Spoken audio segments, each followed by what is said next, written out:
Ed Orgeron, during his visit with Off the Bench, was asked about Russ Callaway. And you may go, who? Well, Russ Callaway is a new analyst on LSU staff. And this is really an interesting hire because you're talking about a young guy at 31 years old who was an offensive coordinator. He was the offensive coordinator for 5 years at Samford. And he left an on-field coordinator position to join LSU in an off-field role. This is what Ed Orgeron said on Off the Bench Tuesday about Russ Callaway. A tremendous, I think Russ is going to be a great coach in college football. And he's already proved himself at Stanford. He had one of the best offenses in the country. He's Coach Ensminger's right-hand man. Prepares a lot of tape for him and does a lot of work for us, has a lot of energy. I think he is a great young coach. The part of that soundbite from Ed Orgeron that resonated the most with me was him saying he's Coach Ensminger's right-hand man. You do realize who was Steve Ensminger's right-hand man a year ago, don't you? It was Jorge Munoz. You know, whenever Joe Burrow won the Heisman and there was Ed Orgeron and Steve Ensminger and Joe Brady, and then the dark-haired fellow that nobody really knew who he was. That was Jorge Munoz that we all now know, who Dave Aranda hired to be his passing game coordinator at Baylor. And the secret's kind of out now on who Munoz was and how big of a deal he was at LSU. Had led record-setting offenses at the University of Louisiana at Lafayette as their offensive coordinator, then came to LSU, and he was the guy, along with Ensminger, who worked with the quarterbacks, not Joe Brady. He worked with receivers. That guy's replacement is Russ Callaway. If the replacement is as good as the guy he replaced, that guy's got a really bright future in coaching.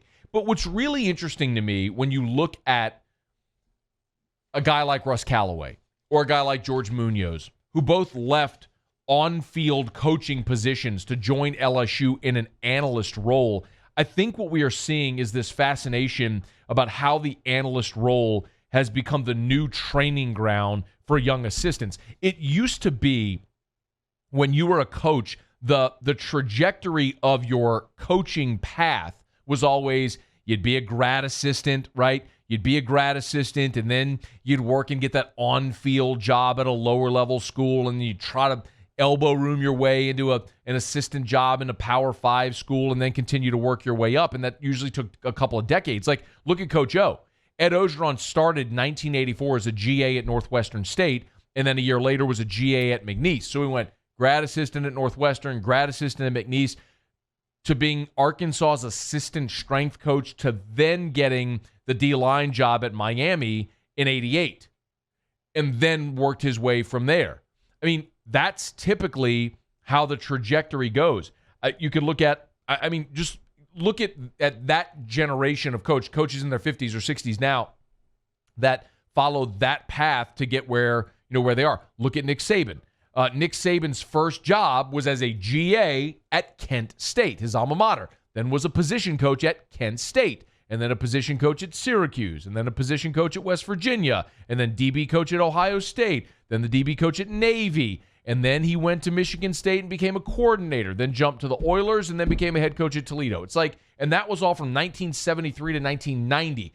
Typically, you take this circuitous route to becoming a head coach, but it starts with being a GA and working your way up through low-level jobs. What you're seeing now is guys saying, instead of going and working in a 1AA or FCS school as a GA or a position coach and trying to spend a decade to try to get into the Power 5 as a position coach and then maybe work my way to a coordinator and then a head coach job, what you're seeing is guys say, I'll come work for you as an analyst.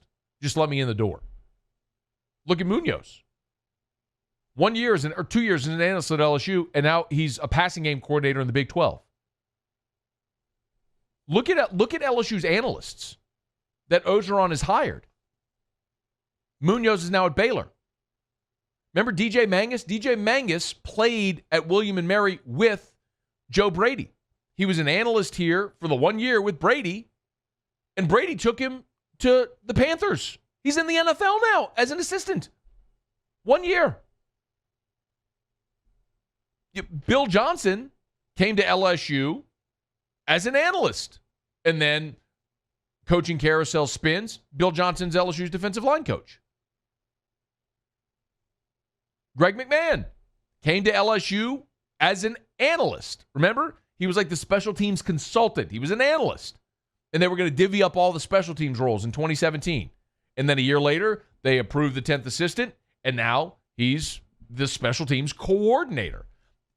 It's interesting to me when you look at the analyst positions and how a place like LSU, and I can't speak to every program because I don't follow every program as deeply as I do LSU, of course, but how these coaches are looking at that roster of analysts and essentially using it as their bullpen.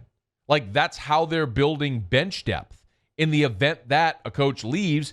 And the guy who started all of this is Saban. When he got guys like Lane Kiffin and Sarkisian to come on board as analysts, Dan Enos as an analyst, these great coaches basically in his bullpen for the inevitability that a coach gets poached, because when you're winning, everybody wants a part of the winning culture. The Patriots have dealt with this forever. Bama's dealt with it. LSU's going to deal with it as well, and I think Ed knows it. Look at what's happened. Aranda gets hired. He takes with him Dennis Johnson and George Munoz. Joe Brady gets hired away. Like, you keep winning, that's what's going to happen. People are going to want to replicate your culture and get pieces of it to replicate it themselves. So you better have your bench depth. And he's building it. Looks like Russ Callaway, sort of the next guy. Another one, of course, is our good friend Christian Locketcher. And Ed Orgeron has raved about Locketcher, about his ability to recruit and what he's been able to do with the defensive line. Talked about that. Christian's senior year, what was supposed to be his senior year, tore his ACL. And he was the guy who would be putting the team through their pregame defensive line drills. I mean, I can remember watching Lack with the knee brace on, standing there under the goalpost pregame, having guys go through the goalpost where they're firing out of their stance, popping the goalpost pad. Like, he kind of became a player coach that year, and of course came back and played his senior season in 2017. But now he's a guy as a GA that's looking like he's ascending fast in that role as well. So I find this fascinating because I think what we're seeing is a cultural shift in college coaching where guys aren't maybe as eager to take the lower level on-field jobs when a Power 5 analyst role maybe won't be super lucrative, but it gets you in the door, and it's a I don't want to call it a shortcut, but it's a different path. It's like if you're on the tee box and the dog leg's to the right, but you got a long enough drive to clear the trees and just cut that dog leg. It's almost like that's what these analysts are doing. Makes a lot of sense. And LSU's had really good success with them already. And maybe Russ Calloway's the next one. Hey, thanks so much for watching. Please leave your comments. I love to interact. And be sure to hit the red subscribe button below.